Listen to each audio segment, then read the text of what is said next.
You know, the main objective of building a good, effective communication culture in your business is getting everyone to share thoughtful, well-defined, well-researched plans of action, and to do that in writing so that everyone in the organization can see who's contributing what, who is, going that extra step to connect the dots maybe other people aren't seeing, somebody who has fresh ideas and enthusiasm, somebody who is aware of certain risks or opportunities and can state a case that will advance a narrative in alignment with your culture that's going to take your business to the next level. Well, you might say, but I've got these people who just simply are so painfully introverted that they can't participate in this communication culture. No matter what I do, I can't pry it out of them. Like a clam, I just can't get in there and get them to share their thoughts and articulate anything clearly. Well, we're going to talk about those people and how you can manage that in your organization and still advance your communication culture.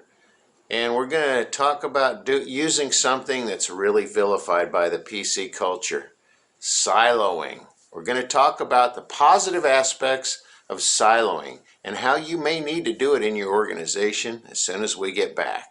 Welcome to the Communication Culture, where we help entrepreneurs and small businesses build transparency and accountability through effective communications. If you like this content, let's talk. Email Loy at loyedge.com or call 877-LOY-EDGE. Now, here we go. Okay, so what's this about siloing? That sounds like such an anti-kumbaya thing. It sounds just downright mean.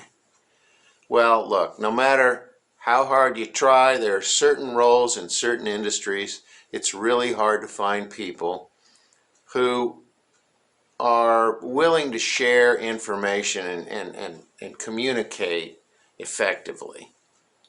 They're just people who seem to be so painfully private and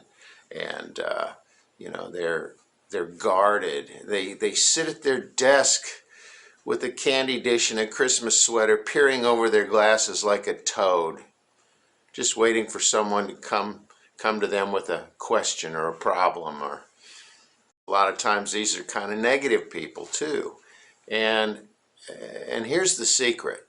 A lot of times these are covert narcissists who bring a lot of negativity to your organization.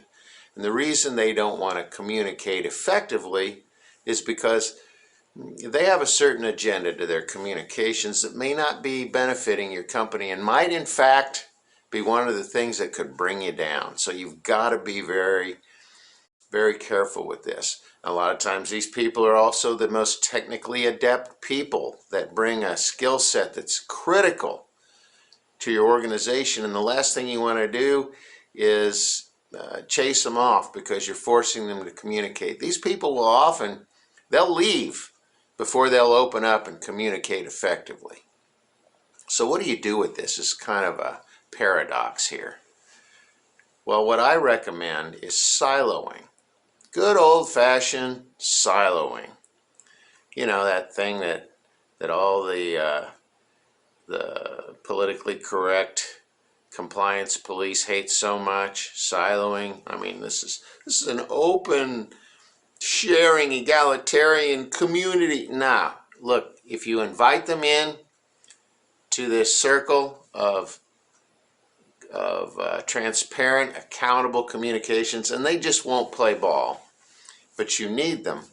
You need to make sure that you limit the damage that their poor communications can bring onto your organization. The way you do this is you keep them separate as possible from interlocution with your fellow employees, with your vendors, with your customers. Make sure that they're focused on that valuable skill set that they bring. And when you're trying to get weekly reports from them, you have a separate type of report These are people who will fill in a prompt. They get a template, and they will comply with this, and they can't move on with their computer until they, fill out the template. And so you're not going to get the kind of narrative that you will from other people in your organization.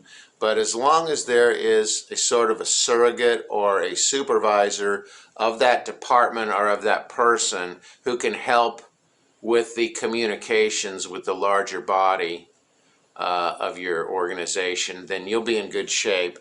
You really want to contain the non-communicator as much as possible, because their communications may be negative, and they may be actually a chaos creator that has a good reason for not being very communicative on a public platform within your company. So don't be afraid to have a plan B for people, at least temporarily, who will not engage in your communication culture. Contain it and find someone in leadership who can act as a surrogate or an interpreter for this type of incommunicative person. So we're going to talk more about internal communications on the next one. So please join me on the communication culture. Like this, subscribe. See you later.